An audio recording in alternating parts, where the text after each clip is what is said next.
कृष्ण गोविंद हरे मुरारी, हे नाथ नारायणवासी। जय हो माता प्यारी लाल की जय हो, जय हो राधा रानी की जय हो, भगवत प्राण की जय हो, श्रीमद् भागवत की जय हो।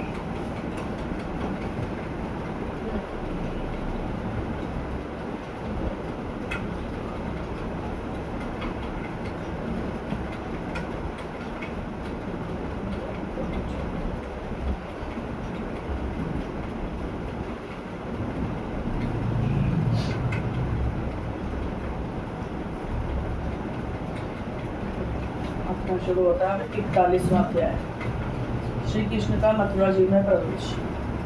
श्री सुखदेव जी कहते हैं, परीक्षित, अक्रूर जी इस प्रकार स्तुति कर रहे थे। उन्हें भगवान श्री कृष्ण ने जल में अपने दिव्य रूप के दर्शन कराए और फिर उसे छिपा लिया, ठीक वैसे ही जैसे कोई नट अभिनय में कोई रूप दिखाकर फिर उसे पर्दे की ओट में छिपा दे।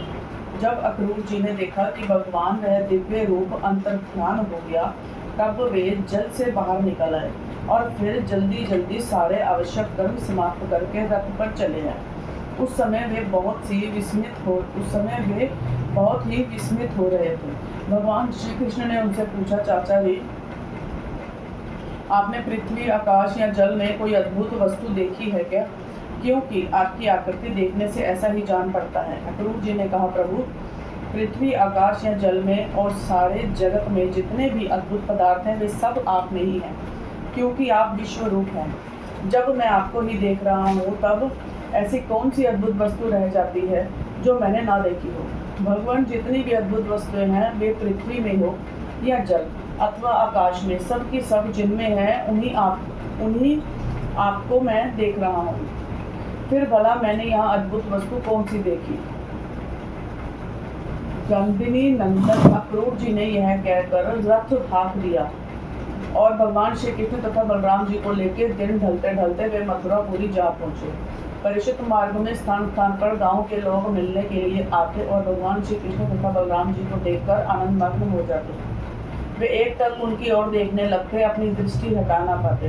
नंद बाबा आदि ब्रजवासी तो पहले से ही वहां पहुंच गए थे और मथुरापुरी के बाहर उपवन में रुक कर उनकी प्रतीक्षा कर रहे थे। उनके पास पहुंचकर जगदीश्वर भगवान श्री प्रतीक्षा क्या बोला था मैंने? प्रतिज्ञा। अच्छा, प्रतीक्षा कर रहे थे। उनके पास पहुंचकर जगदीश्वर भगवान श्री कृष्ण ने विनीत भाव से खड़े अक्रूर जी का हाथ अपने हाथ में लेकर मुस्कुराते हुए कहा, चाचा जी, आप रथ लेकर पहले मथुरापुरी में प्रवेश कीजिए और अपने घर जाइए। हम लोग पहले यहाँ उतरकर फिर नगर देखने के लिए आएंगे। अक्रूर जी ने कहा, प्रभु, आप दोनों के बिना मैं मथुरा में नहीं जा सकता। स्वामी, मैं आपका भक्त हूँ। वत्सल्य प्रभु, आप मुझे मत छोड़िए। भगवान, आइए चलें। मेरे परम हितैषी और सच्चे सुहृदय भगवान, आप बलराम जी, ग्वाल बालों तथा नंद राय जी आदि आदमियों के साथ चलकर हमारा घर स्नान कीजिए। हम गृहस्थ हैं, आप अपने चरणों की धूलि से हमारा घर पवित्र कीजिए। आपके चरणों की धोवन गंगा जल या चरणामृत से अग्नि, देवता, पितर सब के सब तृप्त हो जाते हैं। प्रभु, आपके युगल चरणों को पखारकर महात्मा बलि ने वह यश प्राप्त किया जिसका नाम संत पुरुष करते हैं। केवल यश ही नहीं, उन्हें अतुलनीय ऐश्वर्य तथा वह गति प्राप्त हुई जो अनन्य प्रेमी भक्तों को प्राप्त होती है। आपके चरण मोदक गंगा जी ने तीनों लोग पवित्र कर दिए। सचमुच वे मूर्तिमान पवित्रता है। उन्हीं के स्पर्श से सगर के पुत्रों को सद्गति प्राप्त हुई और उसी जल को स्वयं भगवान शंकर ने अपने सिर पर धारण किया। यदुवंश शिरोमणि, आप देवताओं के भी आराध्य देव हैं, जगत के स्वामी हैं। आपके गुण और लीलाओं का श्रवण तथा कीर्तन बड़ा ही मंगलकारी है। उत्तम पुरुष आपके गुणों का कीर्तन करते रहते हैं। नारायण, मैं आपको नमस्कार करता हूँ। श्री भगवान ने कहा, चाचा जी, मैं दाऊ भैया के साथ आपके घर आऊँगा और पहले इस यदुवंशियों के द्रोही कंस को मारकर तब अपने सभी सुहृदय स्वजनों का प्रिय करूँगा। श्री सुखदेव जी कहते हैं, परीक्षित, भगवान के इस प्रकार कहने पर अक्रूर जी कुछ अनमने से हो गए। उन्होंने पुरी में प्रवेश करके कंस से श्री कृष्ण और बलराम के ले आने का समाचार निवेदन किया और फिर अपने घर आए। दूसरे दिन तीसरे पहर बलराम जी और ग्वाल वालों के साथ भगवान श्री कृष्ण ने मथुरापुरी को देखने के लिए नगर में प्रवेश किया। भगवान ने देखा कि नगर के परकोटे में स्फटिक मणि बिल्लौर के बहुत छोटे छोटे गोपुर, प्रधान दरवाजे तथा घरों में भी बड़े बड़े फाटक बने हुए हैं। उनमें सोने के बड़े बड़े किवाड़ लगे हुए हैं और सोने के ही तोरण बाहरी दरवाजे बने हुए हैं। नगर के चारों ओर तांबे और पीतल की चहारदीवारी बनी हुई है। खाई के कारण और कहीं से उस नगर में प्रवेश करना बहुत कठिन है। स्थान स्थान पर सुंदर सुंदर उद्यान और रमणीय उपवन, केवल स्त्रियों के उपयोग में आने वाले बगीचे शोभायमान हैं। स्वर्ण से सजे हुए चौराहे, धनियों के महल, उन्हीं के साथ के बगीचे, कारीगरों के बैठने के स्थान या प्रजा वर्ग के सभा भवन, टाउन हॉल और साधारण लोगों के निवास गृह नगर की शोभा बढ़ा रहे हैं। वह दूल्हे, हीरे, स्फटिक, बिल्लौर, नीलम, मूंगे, मोती और पन्ने आदि से जड़े हुए सजे चबूतरे, झरोके एवं फर्श आदि जगमगा रहे हैं। उन पर बैठे हुए कबूतर, मोर आदि पक्षी भांति भांति की बोली बोल रहे हैं। सड़क, बाजार, गली एवं चौराहों पर खूब छिड़काव किया गया है। स्थान स्थान पर फूलों के गजरे, ज्वारे, जौ के अंकुर, खील और चावल बिखरे हुए हैं। घरों के दरवाजों पर दही और चंदन आदि से चर्चित जल से भरे हुए कलश रखे हैं और वे फूल, दीपक, नई नई कोपले, फल सहित केले और सुपारी के वृक्ष, छोटी छोटी झंडियों और रेशमी वस्त्रों से भली भांति सजाए हुए हैं। परीक्षित, वसुदेव नंदन भगवान श्री कृष्ण और बलराम जी के ग्वाल बालों के साथ राजपथ से मथुरा नगरी में प्रवेश किया। उस समय नगर की नारियां बड़ी उत्सुकता से उन्हें देखने के लिए झटपट अटारियों पर चढ़ गई।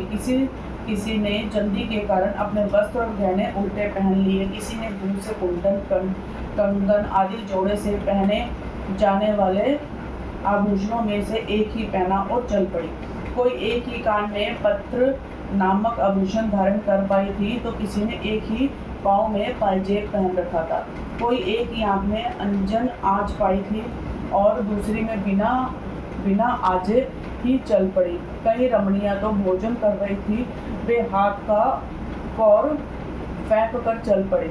सबका मन उत्साह और आनंद से भर रहा था। कोई अपटन लगवा रही थी, वे बिना स्नान किए ही दौड़ पड़ी। जो सो रही थी वे कोलाहल सुनकर उठ खड़ी हुई और उसी अवस्था में दौड़ चली। जो माताएं बच्चों को दूध पिला रही थी वे उन्हें गोद से हटाकर भगवान श्री कृष्ण को देखने के लिए चल पड़ी। कमल नयन भगवान श्री कृष्ण मतवाले गजराज के समान बड़ी मस्ती से चल रहे थे। उन्होंने लक्ष्मी को भी आनंदित करने वाले अपने श्याम सुंदर विग्रह से नगर नारियों के नेत्रों को बड़ा आनंद दिया और अपनी विलासपूर्ण प्रगल्भ हंसी तथा प्रेम भरी चितवन से उनके मन चुरा लिए। मथुरा की स्त्रियां बहुत दिनों से भगवान श्री कृष्ण की अद्भुत लीलाएं सुनती आ रही थी।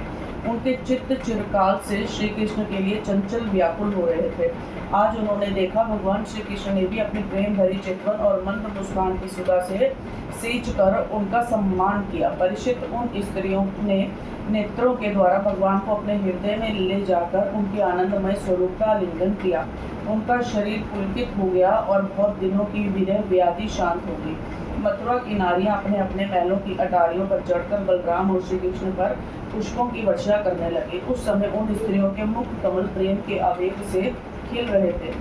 ब्राह्मण, क्षत्रिय और वैश्यों ने स्थान स्थान पर दही, अक्षत, जल से भरे पात्र, फूलों के हार, चंदन और भेंट की सामग्रियों से आनंद मग्न होकर भगवान श्री कृष्ण और बलराम जी की पूजा की। भगवान को देखकर सभी पूर्ववासी आपस में कहने लगे, धन्य है, धन्य है। गोपियों ने ऐसी कौन सी महान तपस्या की है जिसके कारण वे मनुष्य मात्र को परमानंद देने वाले इन दोनों मनोहर किशोरों को देखती रहती हैं।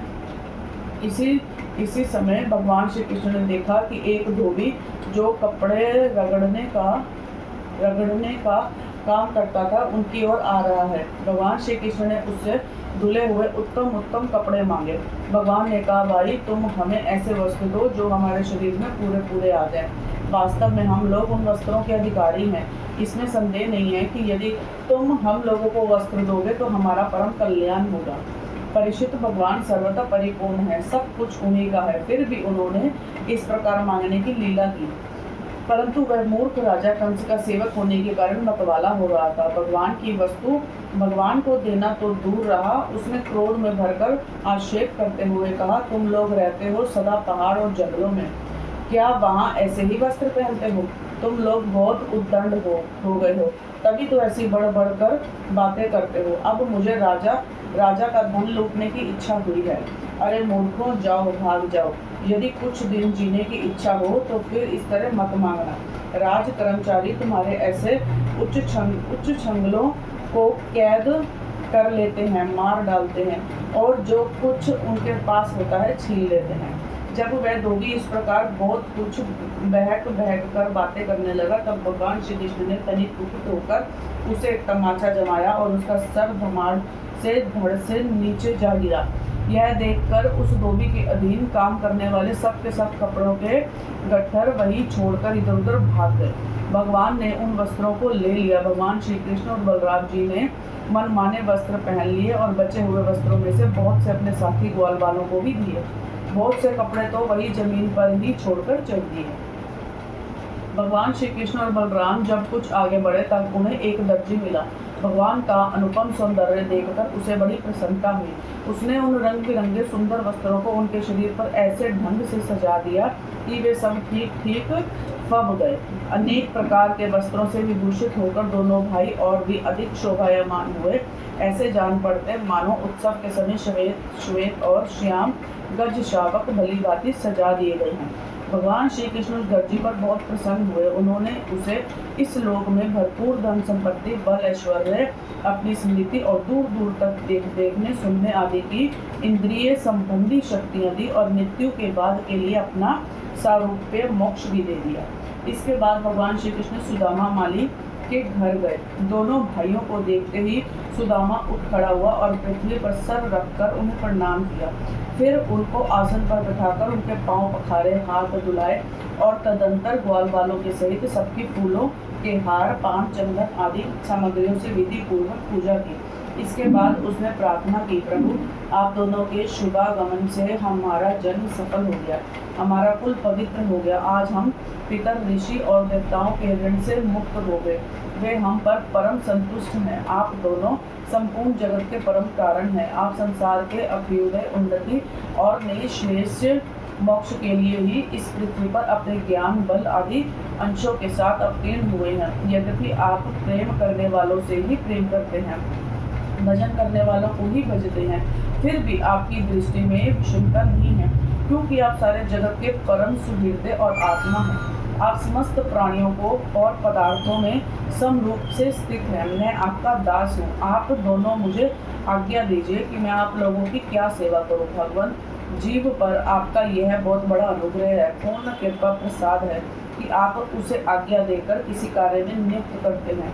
राजेंद्र, सुदामा माली ने इस प्रकार प्रार्थना करने के बाद भगवान का अभिप्राय जानकर बड़े प्रेम और आनंद से भरकर अत्यंत सुंदर सुंदर और सुगंधित पुष्पों से गुथे हुए हार उसे पहनाए। जब ग्वाल बाल और बलराम जी के साथ भगवान श्री कृष्ण सुंदर सुंदर मालाओं से अलंकृत हो चुके, तब उन वरदायक प्रभु ने प्रसन्न होकर विदित और शरणागत सुदामा को श्रेष्ठ वर दिए। सुदामा माली ने उनसे यह वर मांगा कि प्रभु आप ही समस्त प्राणियों के आत्मा हैं। सर्व स्वरूप आपके चरणों में मेरी अविचल भक्ति हो। आपके भक्तों से मेरा सौहार्द, मैत्री का संबंध हो और समस्त प्राणियों के प्रति अहेतुक दया का भाव बना रहे। भगवान श्री कृष्ण ने सुदामा को उसके मांगे हुए वर तो दिए ही, ऐसी लक्ष्मी भी दी जो वंश परंपरा के साथ साथ बढ़ती जाए और साथ ही बल, आयु, कीर्ति और क्रांति का भी वरदान दिया। इसके बाद भगवान श्री कृष्ण बलराम जी के साथ वहां से विदा हो गए। 42वां अध्याय, उपजा पर कृपा, धनुष भंग और कंस की घबराहट। श्री सुखदेव जी कहते हैं, परीक्षित, इसके बाद भगवान श्री कृष्ण जब अपनी मंडली के साथ राजमार्ग से आगे बढ़े, तब उन्होंने एक युवती स्त्री को देखा। उसका मुंह तो सुंदर था, परंतु वह शरीर से कुबड़ी थी। इसी से उसका मन पड़ गया था उपजा। वह अपने हाथ में चंदन का पात्र लिए हुए जा रही थी। भगवान श्री कृष्ण प्रेम रस का दान करने वाले हैं। उन्होंने कुब्जा पर कृपा करने के लिए हंसते हुए उससे पूछा, सुंदरी तुम कौन हो? यह चंदन किसके लिए ले जा रही हो कल्याणी? हमें सब बात सच सच बतला दो। यह उत्तम चंदन, यह अंगराग हमें भी दो। यह दान से शीघ्र ही तुम्हारा परम कल्याण होगा। इस दान से उपटन आदि लगाने वाली सैरंद्री कुब्जा ने कहा, परम सुंदर, मैं कंस की प्रिय दासी हूँ। महाराज मुझे बहुत मानते हैं। मेरा नाम त्रिविक्रा कुब्जा है। मैं उनके यहाँ चंदन अंगराग लगाने का काम करती हूँ। मेरे द्वारा तैयार किए हुए चंदन और अंगराग भोजराज कंस को बहुत भाते हैं, परंतु आप दोनों से बढ़कर उसका और कोई उत्तम पात्र नहीं है। भगवान के सौंदर्य, सुकुमारता, रसिकता, मंदहास्य, प्रेमालाप और चारु चितवन से कुब्जा का मन हाथ से निकल गया। उसने भगवान पर अपना हृदय नछावर कर दिया। उसने दोनों भाइयों को वह सुंदर और गाढ़ा अंगराग दे दिया। तब भगवान श्री कृष्ण ने अपने सांवले शरीर पर पीले रंग का और बलराम जी के अपने गोरे शरीर का लाल रंग का अंगराग लगाया तथा नाभि से ऊपर के भाग में अनुरंजित होकर वे अत्यंत सुशोभित हुए। भगवान श्री कृष्ण उस कुब्जा पर बहुत प्रसन्न हुए। उन्होंने अपने दर्शन का प्रत्यक्ष फल दिखलाने के लिए 3 जगह से टेढ़ी किंतु सुंदर मुख वाली कुब्जा को सीधी करने का विचार किया। भगवान ने अपने चरणों से कुब्जा के पैर के दोनों पंजे दबा दिए और हाथ ऊंचा करके 2 उंगलियों उसकी ठोड़ी में लगाई तथा उसके शरीर को तनिक ऊंचा कर दिया। उचकाते ही उसके सारे अंग सीधे और समान हो गए। प्रेम और मुक्ति के दाता भगवान के स्पर्श से वह तत्काल विशाल नितंब तथा 3 परोदरों से युक्त एक उत्तम युवती बन गई। उसी क्षण कुब्जा रूप, गुण और उदारता से संपन्न हो गई। उसके मन में भगवान के मिलन की कामना जाग उठी। उसने उनके दुपट्टे का छोर पकड़कर मुस्कुराते हुए कहा, वीर शिरोमणि, आइए घर चले। अब मैं आपको यहाँ नहीं छोड़ सकती, क्योंकि आपने मेरे चित्त को मत डाला है। पुरुषोत्तम, तुम दासी पर प्रसन्न होइए, मुझ दासी पर प्रसन्न होइए। जब बलराम जी के सामने ही कुब्जा ने इस प्रकार प्रार्थना की, तब भगवान श्री कृष्ण ने अपने साथी ग्वाल वालों के मुंह की ओर देखकर हंसते हुए उससे कहा, सुंदरी, तुम्हारा घर संसारी लोगों के लिए अपनी मानसिक व्याधि मिटाने का साधन है। मैं अपना कार्य पूरा करके अवश्य वहाँ आऊँगा। हमारे जैसे बेघर के बटोहियों को तुम्हारा ही तो आसरा है। इस प्रकार मीठी मीठी बातें करके भगवान श्री कृष्ण ने उसे विदा कर दिया। जब वे व्यापारियों के बाजार में पहुंचे, तब उन व्यापारियों ने उनका तथा बलराम जी का पान, फूलों के हार, चंदन और तरह तरह की भेंट उपहारों से पूजन किया। उनके दर्शन मात्र से स्त्रियों के हृदय में प्रेम का आवेग, मिलन की आशंका जग उठी थी। यहाँ तक कि उन्हें अपने शरीर की भी सुध न रहती। उनके वस्त्र, जूड़े और कंगन ढीले पड़ जाते थे और तथा वे चित्र लिखित मूर्तियों के समान ज्यों की त्यों खड़ी रह जाती थी। इसके बाद भगवान श्री कृष्ण पूर्ववासियों से धनुष यज्ञ का स्थान पूछते हुए रंगशाला में पहुंचे और वहां इन्होंने इंद्रधनुष के समान एक अद्भुत धनुष देखा। उस धनुष में बहुत सा धन लगाया गया था। अनेक बहुमूल्य अलंकारों से उसे सजाया गया था। उसकी खूब पूजा की गई थी और बहुत से सैनिक उसकी रक्षा कर रहे थे। भगवान श्री कृष्ण ने रक्षकों के रोकने पर भी उस धनुष को बलात् उठा लिया। उन्होंने सबके देखते देखते उस धनुष को बाएं हाथ से उठाया, उस पर डोरी चढ़ाई और एक क्षण में खींचकर बीचों बीच से उसी प्रकार उसके 2 टुकड़े कर डाले, जैसे बहुत बलवान मतवाला हाथी खेल ही खेल में ईख को तोड़ डालता है। जब धनुष टूटा, तब उसके शब्द से आकाश, पृथ्वी और दिशाएं भर गई।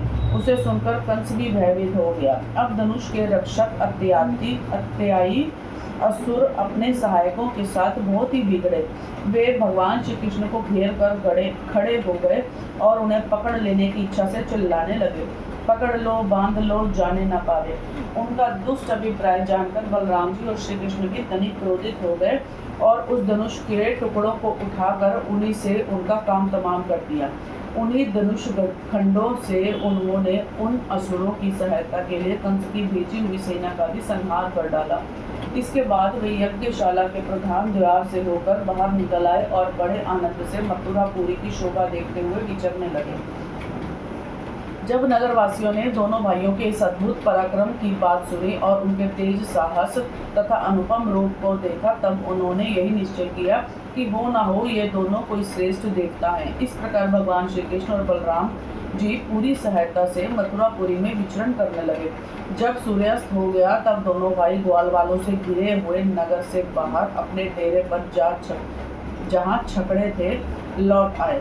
तीनों लोगों के बड़े बड़े देवता चाहते थे कि लक्ष्मी हमें मिले, परंतु उन्होंने सबका परित्याग कर दिया और न चाहने वाले भगवान का वर्ण किया। उन्हीं को सदा के लिए अपने निवास स्थान बना लिया। मथुरावासी उन्हें पुरुष भूषण भगवान श्री कृष्ण के अंग अंग का सौंदर्य देख रहे हैं। उनका कितना सौभाग्य है।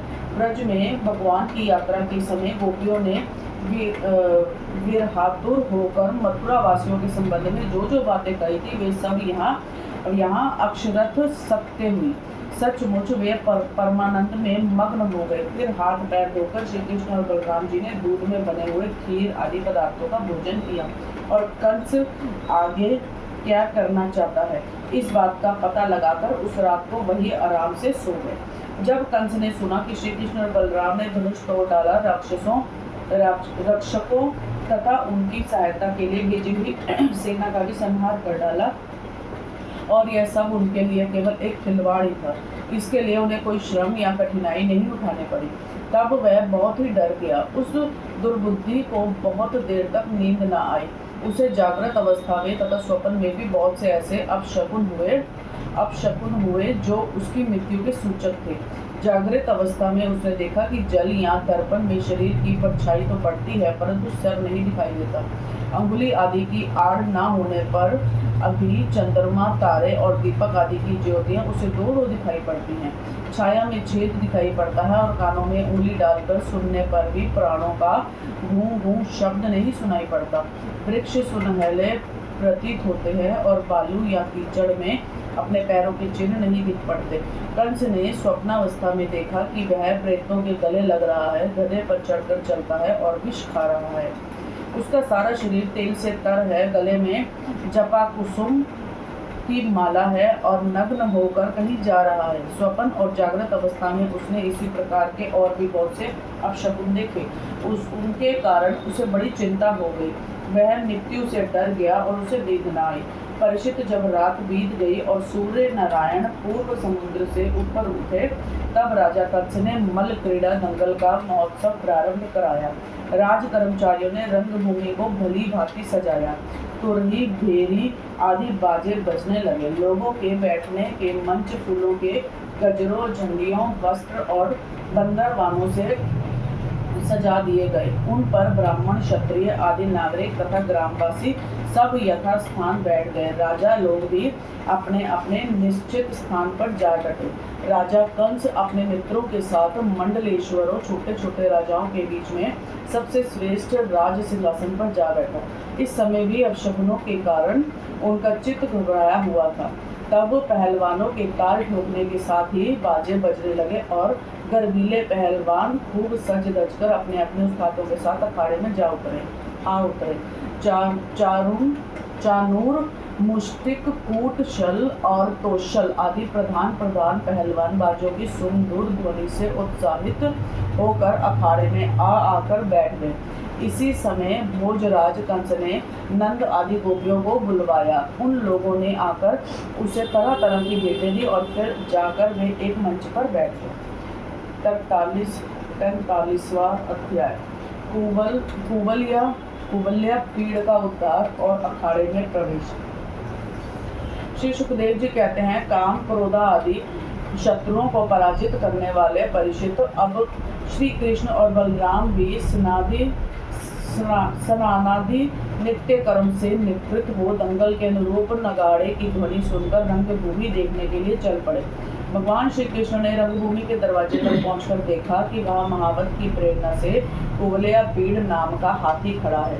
तब भगवान श्री कृष्ण ने अपनी कमर कस ली और घुंघराली अलके समेट ली तथा मेघ के समान गंभीर वाणी से महावत को ललकार कर कहा, महावत, ओ महावत, हम दोनों को रास्ता दे दे, हमारे मार्ग से हट जा।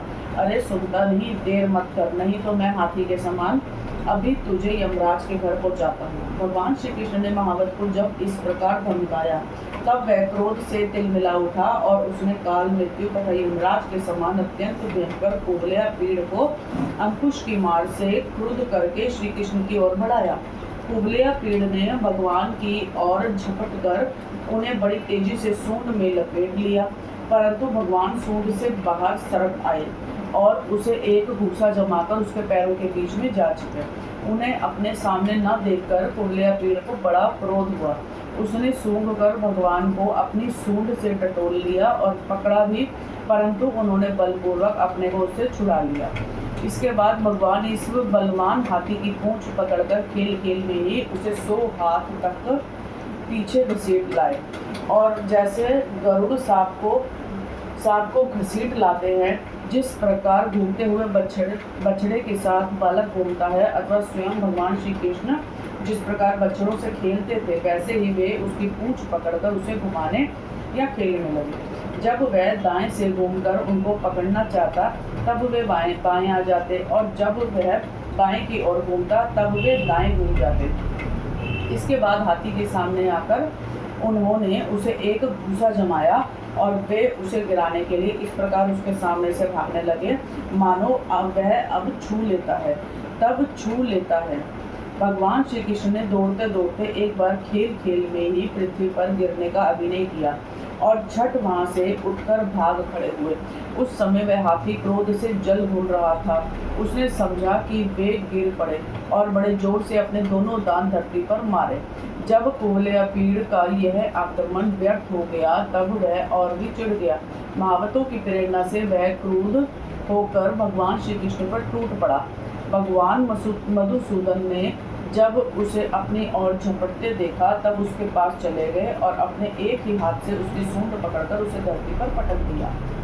उसके गिर जाने पर भगवान ने सिंह के समान खेल ही खेल में उसे पैरों से दबाकर उसके दांत उखाड़ लिए और उन्हीं से हाथी और महावतों का काम तमाम कर दिया।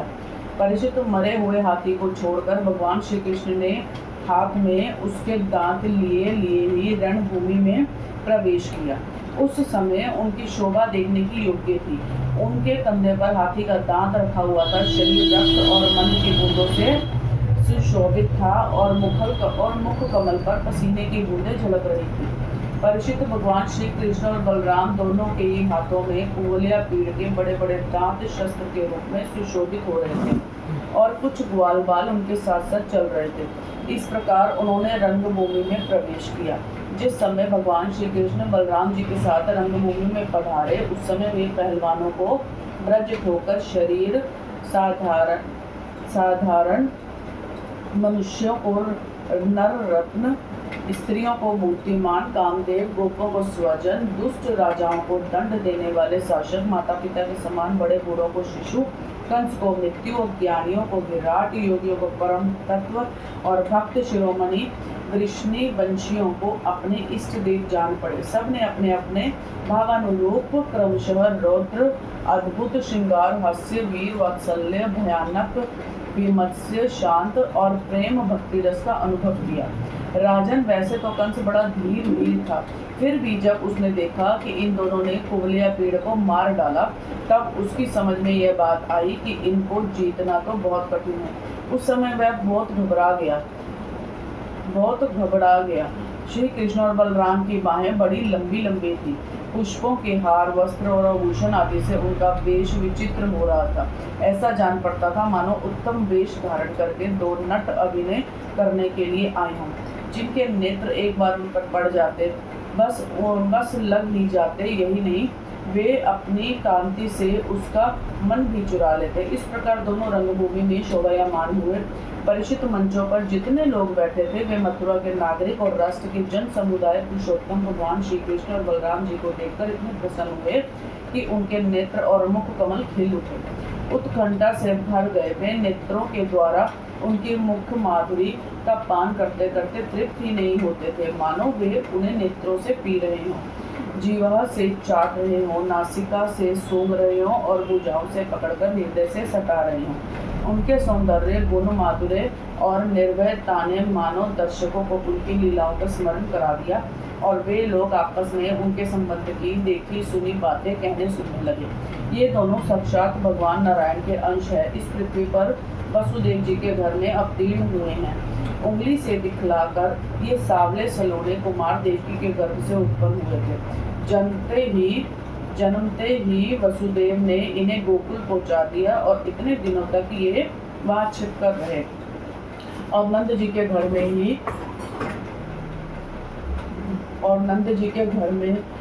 में ही पलकर इतने बड़े हुए।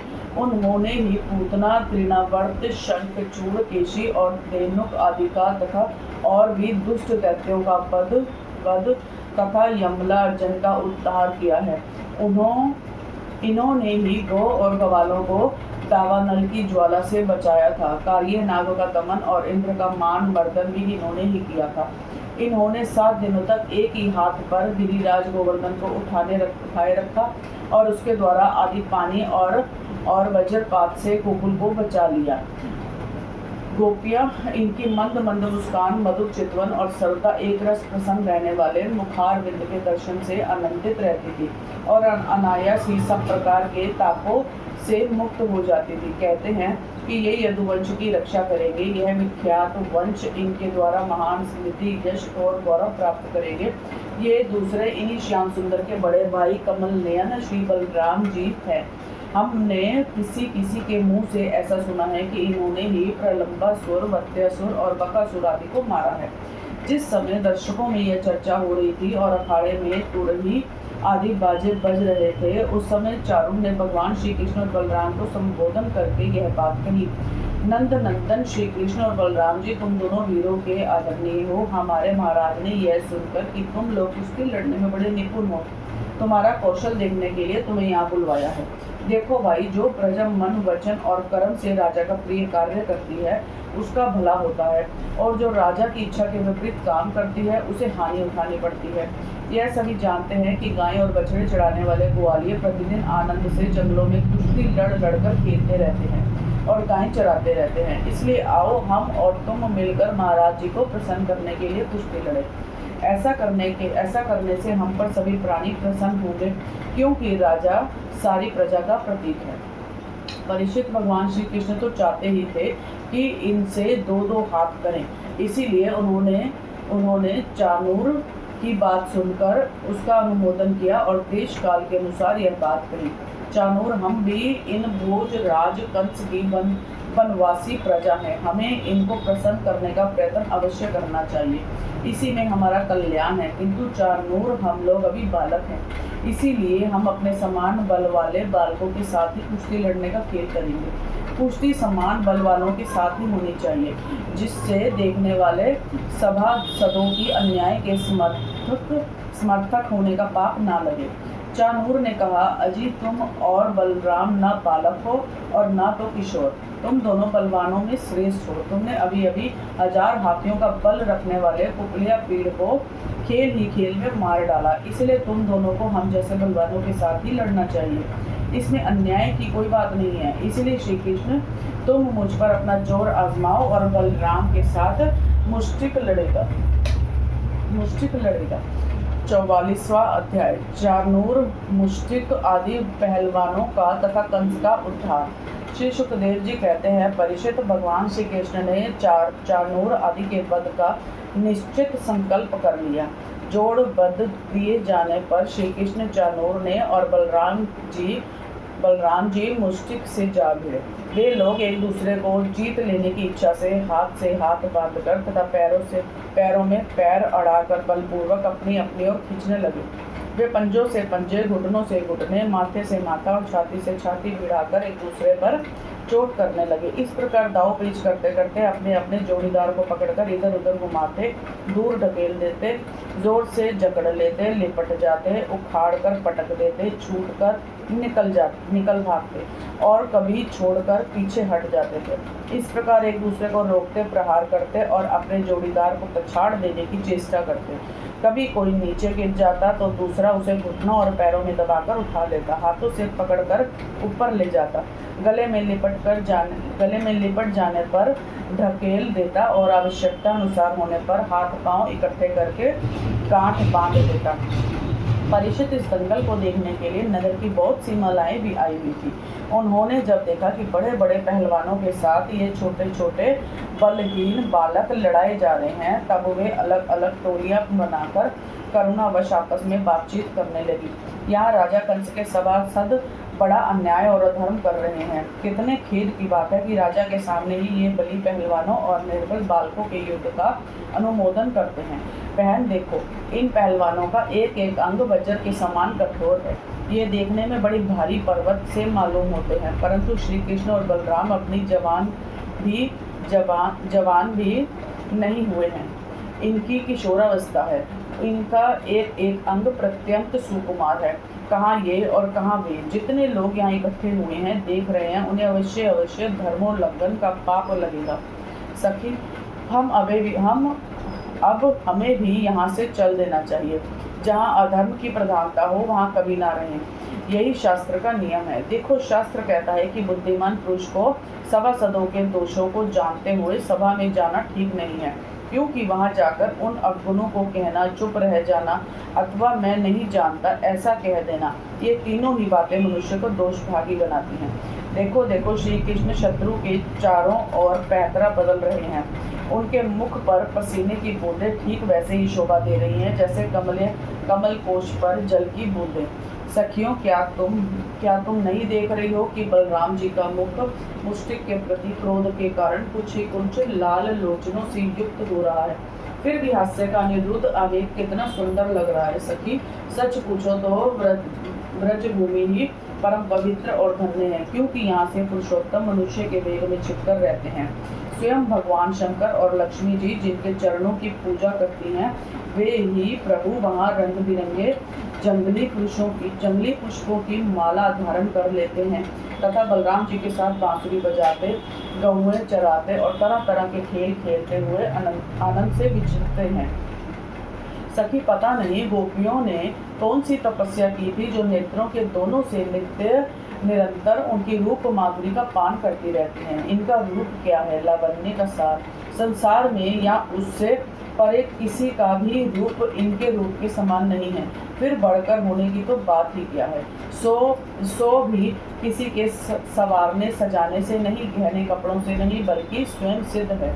इस रूप को देखते देखते तृप्ति भी नहीं होती, क्योंकि यह प्रतिक्षण नया होता जाता है, नित्य नूतन है। स्मर्थ, यश, सौंदर्य और ऐश्वर्य इसी के आश्रित हैं सखियों, परंतु इसका दर्शन तो औरों के लिए बड़ा ही दुर्लभ है। वह तो गोपियों के ही भाग्य में बदा है। सखी, ब्रज की गोपियां धन्य है। निरंतर श्री कृष्ण में ही चित्त लगा रहने के कारण, प्रेम भरे हृदय से आंसुओं के कारण गदगद कंठ से वे इन्हीं की लीलाओं का गान करती रहती हैं। वे दूध दुहते, दही मथते, धान कूटते, घर लिपते, बालकों को झूला झुलाते, रोते हुए बालकों को चुप कराते, उन्हें नहलाते धुलाते, घरों को झाड़ते बुहारते, कहाँ तक कहीं सारे कामकाज करते समय श्री कृष्ण के गुणों के गान में ही मस्त रहती हैं।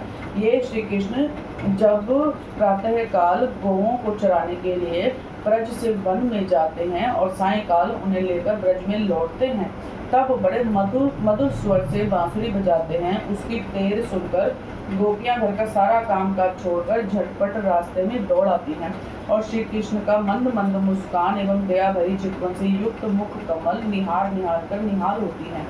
सचमुच गोपियां ही परम पुण्यवती हैं। भरत वंश शिरोमणे जिस समय पूर्ववासिनी स्त्रियां इस प्रकार बातें कर रही थी, उसी समय योगेश्वर भगवान श्री कृष्ण ने मन ही मन शत्रु को मार डालने का निश्चय किया। स्त्रियों की ये भयपूर्ण बातें माता पिता देवकी वसुदेव भी सुन रहे थे। वे पुत्र स्नेहवश शोक से विहल हो गए। उनके हृदय में बड़ी जलन, बड़ी पीड़ा होने लगी, क्योंकि वे अपने पुत्रों के बल वीर्य को नहीं जानते थे। भगवान श्री कृष्ण और उनसे भिड़ने वाला चाणूर दोनों ही भिन्न भिन्न प्रकार के दांव पेच का प्रयोग करते हुए परस्पर जिस प्रकार लड़ रहे थे, वैसे ही बलराम जी और मुष्टिक भी भिड़े हुए थे। भगवान के अंग प्रत्यंग ब्रज वज्र से भी कठोर हो रहे थे। उनकी रगड़ से चानूर की रग रग ढीली पड़ गई। बार बार उसे ऐसा मालूम हो रहा था मानो उसके शरीर के सारे बंधन टूट रहे हैं। उसे बड़ी ग्लानि, बड़ी व्यथा हुई। अब वह अत्यंत क्रोधित होकर बाज की तरह झपटा और दोनों हाथों के घूंसे बांधकर उसने भगवान श्री कृष्ण की छाती पर प्रहार किया। परंतु उसके प्रहार से भगवान तनिक भी विचलित न हुए, जैसा फूलों के गजरे की मार से गजराज। उन्होंने चानूर की दोनों भुजाएं पकड़ ली और उसे अंतरिक्ष में बड़े वेग से कई बार घुमाकर धरती पर दे मारा।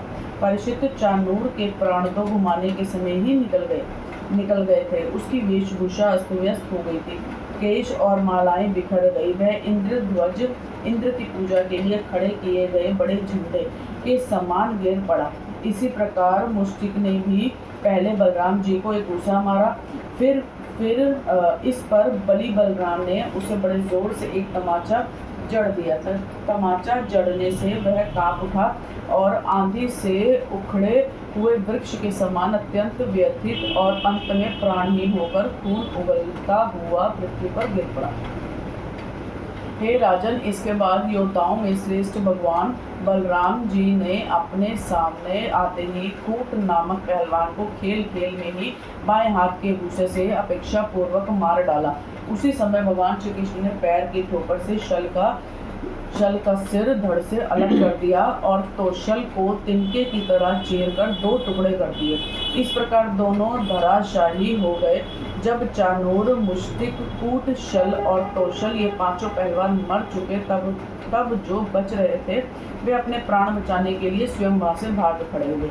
उनके भाग जाने पर भगवान श्री कृष्ण और बलराम जी अपने समवयस्क ग्वाल बालों को खींच कर उनके साथ भिड़ने और नाच कर भेरी ध्वनि के साथ अपने नुपुरों की झनकार को मिला कलमल क्रीड़ा कुश्ती के खेल करने लगे। भगवान श्री कृष्ण और बलराम की इस अद्भुत लीला को देखकर सभी दर्शकों को बड़ा आनंद हुआ। श्रेष्ठ ब्राह्मण और साधु पुरुष धन्य हैं, इस प्रकार कहकर प्रशंसा करने लगे। परंतु कंस को इससे बड़ा दुख हुआ, वह और भी चिढ़ गया। जब उसके प्रधान पहलवान मार डाले गए और बचे हुए सब के सब भाग गए, तब भोजराज कंस ने अपने बाजे गाजे बंद करा दिए और अपने सेवकों को आज्ञा दी, अरे वसुदेव के इन दुष्चरित्र लड़कों को नगर से बाहर निकाल दो, गोपों को सारा धन छीन लो और दुर्बुद्धि नंद को कैद कर लो। वसुदेव भी बड़ा कुबुद्धि और दुष्ट है, उसे शीघ्र मार डालो। और अग्रसेन मेरा पिता होने पर भी अपने अनुयायियों के साथ शत्रुओं से मिला हुआ है, इसलिए उसे भी जीता मत छोड़ो। कंस इस प्रकार बढ़कर बकवास कर रहा था कि अविनाशी श्री कृष्ण कुपित होकर फुर्ती से वेग पूर्वक उछलकर लीला से ही उसके ऊंचे मंच पर जा चढ़े। जब मनस्वी कंस ने देखा कि मेरे मृत्यु रूप भगवान श्री कृष्ण सामने आ गए, तब वह सहसा अपने सिंहासन से उठ खड़ा हुआ और हाथ में ढाल तथा तलवार उठा ली। हाथ में तलवार लेकर वह चोट करने का अवसर ढूंढता हुआ पैतरा बदलने लगा। आकाश में उड़ते हुए बाज के समान वह कभी दाईं ओर जाता तो कभी बाईं ओर, परंतु भगवान का प्रचंड तेज अत्यंत दुर्सह है। जैसे गरुड़ सांप को पकड़ लेते हैं, वैसे ही भगवान ने बलपूर्वक उसे पकड़ लिया। इसी समय कंस का मुकुट गिर गया और भगवान ने उसके केश पकड़कर उसे भी उस ऊंचे मंच से रंगभूमि में गिरा दिया। फिर परम स्वतंत्र और सारे विश्व के आश्रय भगवान श्री कृष्ण उसके ऊपर स्वयं कूद पड़े। उनके कूदते ही कंस की मृत्यु हो गई। सबके देखते देखते भगवान श्री कृष्ण कंस की लाश को धरती पर उसी प्रकार घसीटने लगे जैसे सिंह हाथी को घसीटे। नरेंद्र, उस समय सबके मुंह से हाय हाय की बड़ी ऊंची आवाज सुनाई पड़ी। कंस नित्य निरंतर बड़ी घबराहट के साथ श्री कृष्ण का ही चिंतन करता रहता था। वह खाते पीते, सोते, चलते, बोलते और सांस लेते सब समय अपने सामने चक्र हाथ में लिए भगवान श्री कृष्ण को ही देखता रहता था। इस नित्य चिंतन के फलस्वरूप वह चाहे द्वेष भाव से ही क्यों न किया गया हो, उसे भगवान के उसी रूप की प्राप्ति हुई, सारूप्य मुक्ति हुई, जिसकी प्राप्ति बड़े बड़े तपस्वी योगियों के लिए भी कठिन है।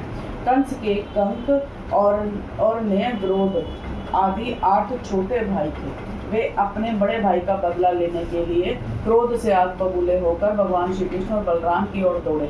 जब भगवान बलराम ने देखा कि वे बड़े वेग से युद्ध के लिए तैयार होकर दौड़े आ रहे हैं, तब उन्होंने परिघ उठाकर उन्हें वैसे ही मार डाला जैसे सिंह पशुओं को मार डालता है।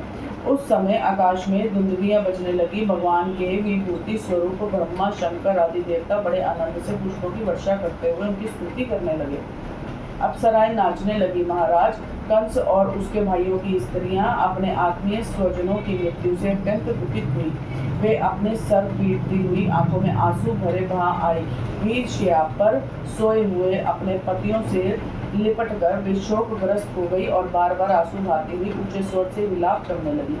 हे हाँ नाथ, हे प्यारे, हे धर्मज्ञ, हे करुणामय, हे अनाथ वत्सल्य, आपकी मृत्यु से हम सबकी मृत्यु हो गई। आज हमारे घर उजड़ गए, हमारी संतान अनाथ हो गई। पुरुष श्रेष्ठ इस पुरी के आप ही स्वामी थे। आपके विरह से इसके उत्सव समाप्त हो गए और मंगल चिन्ह उतर गए। यह हमारी ही बाती विधवा होकर शोभाहीन हो गई। स्वामी, आपने निरपराध प्राणियों के साथ घोर द्रोह किया था, अन्याय किया था, इसी से आपकी यह गति हुई।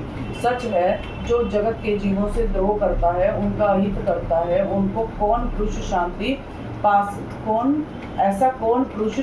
पा सकता है। ये भगवान श्री कृष्ण जगत के समस्त प्राणियों की उत्पत्ति और प्रलय के आधार हैं। यही रक्षक भी हैं। जो इनका बुरा चाहता है, इनका तिरस्कार करता है, वह कभी सुखी नहीं हो सकता। श्री सुखदेव जी कहते हैं, परीक्षित, भगवान श्री कृष्ण ही सारे संसार के जीवन दाता हैं। उन्होंने रानियों को ढाढ़स बंधाया, सांत्वना दी, फिर लोक रीति के अनुसार मरने वालों का जैसे क्रियाक्रम होता है वह सब कराया। तदंतर भगवान श्री कृष्ण और बलराम ने जेल में जाकर अपने माता पिता को बंधन से छुड़ाया और सर से स्पर्श करके उनके चरणों की वंदना की। किंतु अपने पुत्रों के प्रणाम करने पर भी देवकी और वसुदेव ने उन्हें जगदीश्वर समझकर अपने हृदय से नहीं लगाया। उन्हें शंका हो गई कि हम जगदीश्वर को पुत्र कैसे समझे। 45वां अध्याय। श्री कृष्ण